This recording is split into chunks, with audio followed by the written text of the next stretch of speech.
आप कहते हो मुझे परमात्मा को मिलना है, पर क्या आप जानते हैं कि आप खुद कौन हैं? तो अगर मैं कहूं पिछले 50 तुम्हारे जन्मों के शरीर मान लीजिए किसी तरीके से हम तुम्हारे सामने प्रस्तुत करवा दें या उनके फोटो मिल जाएं और वो सब हम रख दें, तो तुम किस शरीर को मैं कहोगे? क्योंकि उस हर शरीर को तुमने मैं कहा है, उस हर शरीर को तुमने मैं और मेरा माना है। आज तुम इस शरीर को मैं और मेरा कह रहे हो, तो किस शरीर को मैं कहोगे? तो जब तुम कहते हो मुझे ईश्वर को मिलना है, तो तुम किसको कह रहे हो? ये मैं कौन है जो मिलना चाहता है?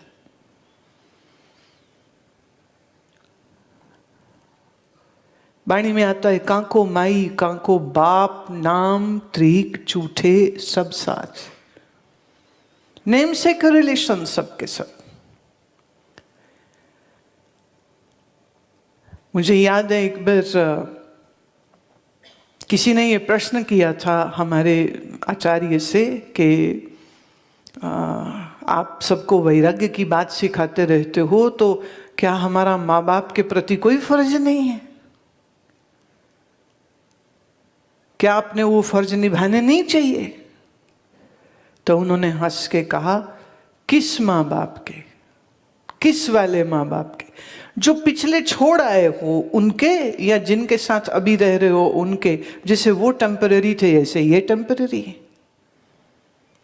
तो अगर कोई फर्ज है तो वो एक है कि सबसे पहले तुम्हारी अपनी जात क्या है, उसे तो पहचानो। तुम्हारी हस्ती क्या है, पहले उसको तो समझ लो। तुम ये कौन सी जिम्मेदारियों की तुम बात कर रहे हो? कौन से कर्जे हैं जो तुमने उतारने हैं जिनकी तुम बात कर रहे हो? अब आप हो सकता है आप कहें कि लो जी, ये खुद तो भगवे कपड़े पहन के बैठे और हमको ऐसी बातें सुना रहे हैं, तो तुम जिनको मानते हो मैं उनकी बात कह देती हूँ प्रमाण के तौर पर।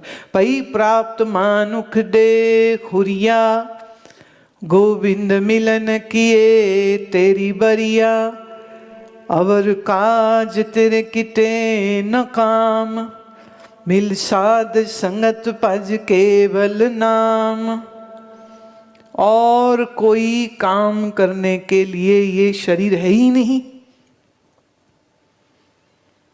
अवर काज तेरे किते न काम, और कोई काम तेरे करने का है ही नहीं।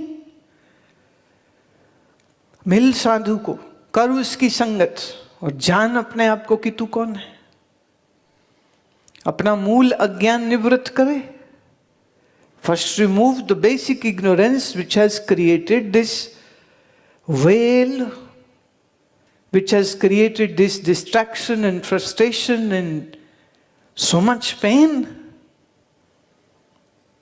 कौन से फर्ज निभाना चाहते हो तुम? तो पहले अपने आप की पहचान करो। तो तत् ईश्वर क्या है, कौन है? त्वम, तू कौन है? कहां से आए, कहां जाओगे? क्या है संसार में तुम्हारा लेना देना? किसके लिए जन्मे हो, क्यों जन्मे हो, ये रिश्ते क्यों है? अब आप सोच के देखिए, पूर्व का भाई आज का पति है, कर्म का लेन देन। तब जिससे ममता थी, बंध है आज भी उसी से है, बस रिश्ते थोड़े फर्क हो गए। ऐसे ही तो रिश्ते बनते हैं, ये जो कर्म का परस्पर लेन देन होता है। इसीलिए कोई माँ है, इसीलिए कोई तुम्हारा बाप हुआ इस शरीर में, इसीलिए उन बहन भाइयों के साथ रिश्ते जुड़ते हैं, क्योंकि उनसे कुछ सुख दुख लेने हैं, उनको कुछ सुख दुख देने हैं। ना चाहते हुए भी दोगे, ना चाहते हुए भी लोगे। यही तो कर्म का बंधन है, यही तो कर्म की फांसी है जो गले में पड़ी हुई है। मेरे हैं, मेरे हैं, मेरे हैं, मेरे हैं, मेरे हैं, मेरे हैं, क्या तुम्हारे हैं?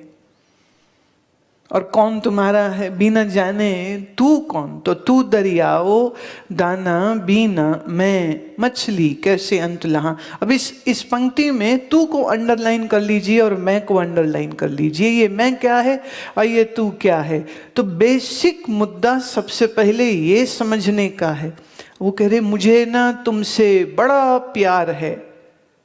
ये डायलॉग बेटा बोल रहा था। माँ ने सुना, माँ पूछती है बेटे किससे प्यार है? तो वो हंसने लगा, बोले अभी तो कोई भी नहीं है। तो बोले फिर ये क्यों बोल रहे थे? बोले प्रैक्टिस कर रहा हूं, कभी कोई मिलेगी फिर बोल लूंगा। फिल्म में देखा था तो मैं अज्यूम कर रहा हूं कि मेरी भी एक गर्लफ्रेंड है, तो मैं उसको कह रहा हूं मैं तुम्हें बहुत प्यार करता हूं। तो मां ने एक झांपड़ लगाया कि आज की जैदी चढ़ गई तेरे को, पढ़ाई कर। जब आप कहते हो मुझे परमात्मा से प्यार है, तो क्या ये वैसी ही बात नहीं होगी? अता पता तो है नहीं, किससे प्यार है ना? प्रॉब्लम यही है।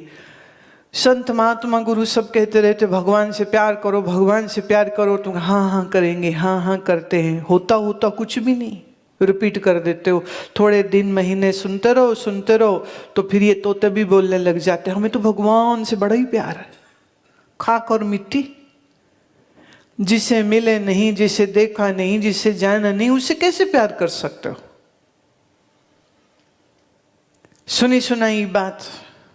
अब वो पुराने जमाने में लड़का लड़की दिखाए नहीं जाते थे, पंडित या नाई रिश्ते कराते थे।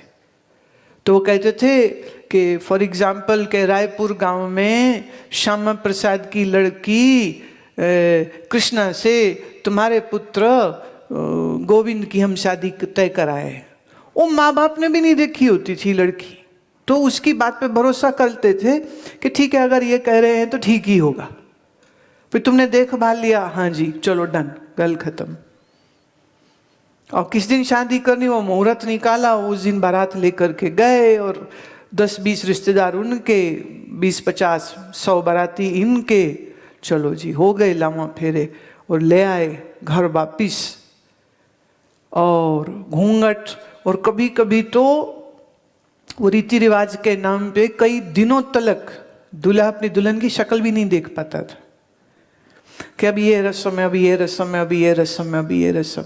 और कई बार बहुत छोटी उम्र में शादी होती थी तो होता कि जब तक ये 16 की नहीं हो जाए तब तक मिलने नहीं देंगे। तो कई बार मायके में छोड़ आते थे, तो वो है तो शादीशुदा पर पति का चेहरा नहीं देखा। इसलिए पुराने जितने गीत हैं ना, तो वो अपने पति की याद में बेचारी रो रही है जिसकी शक्ल नहीं देखी। बस ये पता है कि वो इतना लंबा है और उसका इतना वजन तो होना चाहिए। और फिर सहेलियां कहती थी नहीं वो तो काना है, फिर कोई कहती थी हमने तो सुना वो गूंगा भी है, फिर कोई कहते हमने सुना वो तो लंगड़ा भी है, क्योंकि वो तो सिर झुका के बैठी रही पूरे समय, उसे मालूम ही नहीं कि कैसा है। लेकिन एटलीस्ट एक प्रेजेंस तो थी ना, कोई शरीर तो था उसके पास बैठा जिसकी पंडित ने सब रस्म करवाई होगी। जब तुम कहते हो परमात्मा से प्यार है, तुमने क्या हिस्सा महसूस किया? ना वो दिखा, ना उसने आवाज दी तुमको, ना तुमने उसे सूंघा, ना तुमने उसको, ना उसने तुमको छुआ।